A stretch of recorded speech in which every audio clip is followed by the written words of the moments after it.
আসসালামু আলাইকুম। সম্মানিত বিনিয়োগকারী ভাই ও বোনেরা, আশা করি সবাই ভালো আছেন। আমাদের ভিডিওর আলোচনাগুলো শুনবার আগেই এই সতর্ক বাণীটি অবশ্যই পড়ে নেবেন। পুঁজিবাজারে বিনিয়োগ ঝুঁকিপূর্ণ, জেনে বুঝে বিনিয়োগ করুন।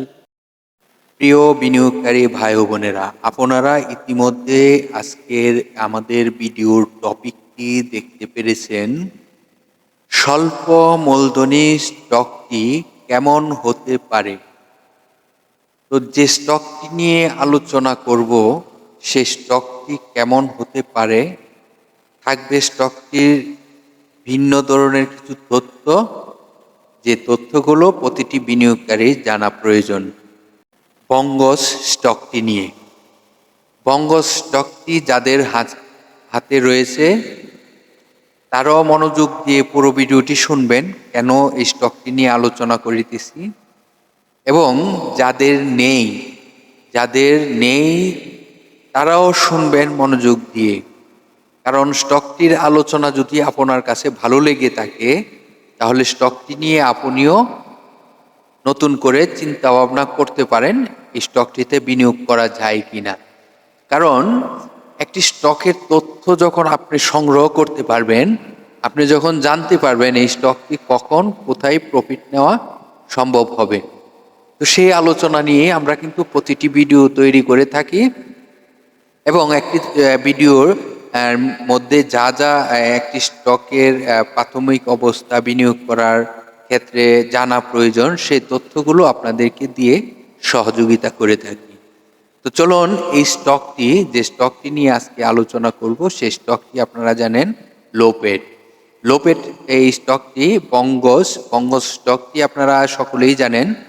তাদের ফুড সেক্টরের একটি স্টক। এই স্টকটি তাদের বাজারে বিভিন্ন পণ্য রয়েছে, যেটি আমরা ফুড খাদ্য, যেটি আমরা বিস্কিট, এমন ধরনের কিছু ফুড রয়েছে।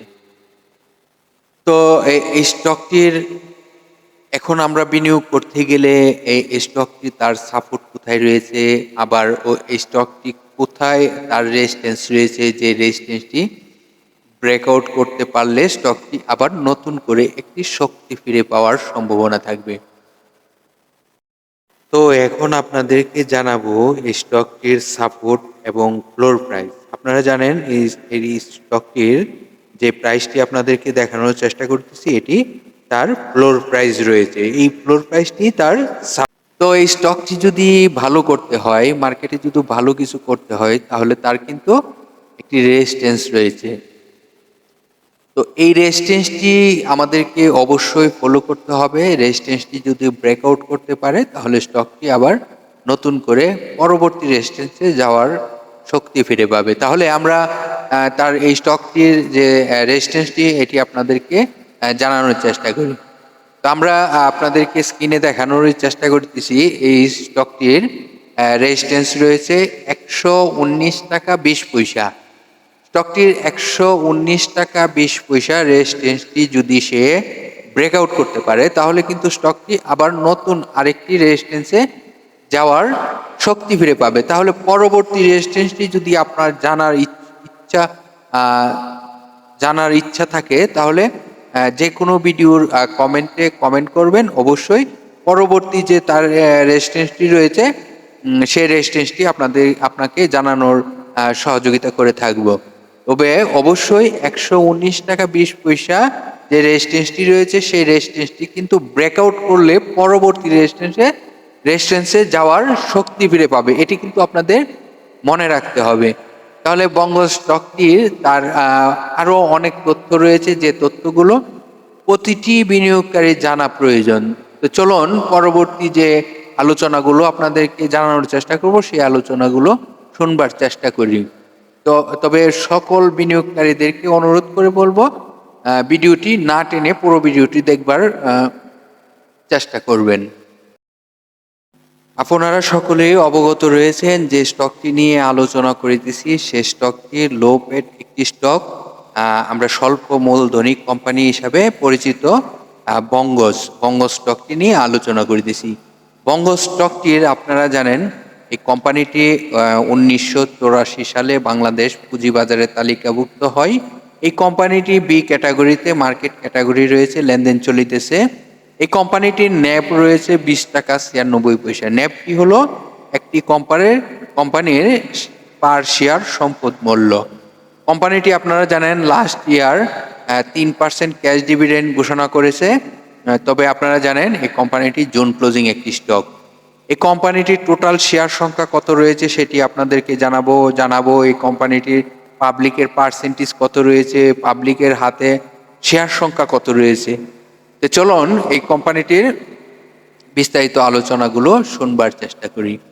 এই কোম্পানিটির টোটাল শেয়ার সংখ্যা রয়েছে 76,24,643টি। আপনাদেরকে পূর্বেই বলেছি এই কোম্পানিটি লো পেড একটি প্রতিষ্ঠান, যেটি আমরা বলি স্বল্প মূলধনী কোম্পানি। এই কোম্পানিটি পাবলিকের পার্সেন্টেজ রয়েছে 63.20%। তাহলে পাবলিকের হাতে টোটাল শেয়ার সংখ্যা কত রয়েছে এখন জানানোর চেষ্টা করব। পাবলিকের হাতে টোটাল শেয়ার সংখ্যা রয়েছে 48,18,774টি। তো এখন আপনারা বুঝতে পারতেছেন স্বল্প মূলধনী কোম্পানিটির শেয়ার সংখ্যা কত রয়েছে, পাবলিকের পার্সেন্টেজ কত রয়েছে। এখন আপনাদের প্ল্যানিং করা প্রয়োজন। এই প্রতিষ্ঠানটি যেহেতু আমি তার একটি সিগন্যাল পেয়েছি, এখন কিছুটা ভালো হওয়ার সম্ভাবনা রয়েছে। তো এই স্টকটি আপনারা পরিকল্পনা করতে পারেন এবং এই স্টকটি নিয়ে বিভিন্ন ব্রোকার হাউস রয়েছে আপনারা যেখানে লেনদেন করে থাকেন। তারপর আরো বিভিন্ন সহযোগিতা নেওয়ার জায়গা রয়েছে। তো ওই স্টকটি নিয়ে আপনারা আলোচনা করতে পারেন, জানতে পারেন, বুঝতে পারেন। স্টকটি আপনার যদি আলোচনাগুলো আপনার কাছে ভালো লেগে থাকে, স্টকটি নিয়ে কিছুটা চিন্তা ভাবনা করতে পারেন। তো এটি আপনাদেরকে বোঝানোর চেষ্টা করেছি যে স্টকটি আগামীতে ভালো কিছু হবে মনে হচ্ছে। সেই কারণে আপনাদেরকে আমি পূর্বেই এই তথ্যগুলো দিয়ে কিছুটা ইঙ্গিত দিয়ে থাকি। এই কথাটি আমি স্বীকার করে নিই, কারণ আমি যখন যে স্টকটি নিয়ে আলোচনা করি অবশ্যই বুঝে নিতে হবে এই স্টকটি সামনে ভালো হবে এবং মুভমেন্টে যাওয়ার জন্য প্রস্তুত হচ্ছে। এটি প্রতিটি স্টকের ক্ষেত্রে আমি যখন আলোচনাগুলো শুরু করি তখন একটি নিশ্চয়ই কোনো শুভ লক্ষণ আসিতেছে, সেই জন্যই স্টকগুলো নিয়ে আলোচনা করে থাকি। তবে আমি আরেকটি কথা বলবো, আমাদের ভিডিওর প্রথমে আপনারা দেখতে পাচ্ছেন কোনো বাই সেল দায়িত্ব কিন্তু আমাদের না। এটি জাস্ট আপনাদেরকে প্রাথমিক অবস্থায় একটি বিনিয়োগকারীর স্টকে বিনিয়োগের করার পূর্বে যে তথ্যগুলো জানার প্রয়োজন সেই তথ্যগুলো আমি আপনাদেরকে দিয়ে সহযোগিতা করে থাকি। তো ধন্যবাদ সকল বিনিয়োগকারী ভাই ও বোনেদেরকে ধৈর্য সহকারে পুরো ভিডিওটি শোনার জন্য অনেক অনেক ধন্যবাদ। আর ভিডিওটি যদি আপনার কাছে ভালো লেগে থাকে অবশ্যই আপনারা বিভিন্ন সোশ্যাল মিডিয়া গ্রুপে যুক্ত রয়েছেন, অবশ্যই শেয়ার দিয়ে অন্যদেরকে শোনবার সুযোগ করে দিবেন। আর ভিডিওটি ভালো লেগে থাকলে লাইক করতে পারেন। আর আপনার হাতে থাকা স্টক নিয়ে যে কোনো কমেন্ট করতে পারেন। আপনার যে কোনো মন্তব্য কমেন্ট করে জানাতে পারেন। অবশ্যই আপনার কমেন্টটি আমার কাছে অনেক গুরুত্বপূর্ণ। সঙ্গে সঙ্গে আপনাকে রিপ্লাই দিয়ে সহযোগিতা করার চেষ্টা করব। আল্লাহ হাফেজ। আগামীকাল বিকাল 3টায় আবারও দেখা হবে একটি ভিডিও নিয়ে। ততক্ষণ পর্যন্ত আমাদের সাথেই থাকুন।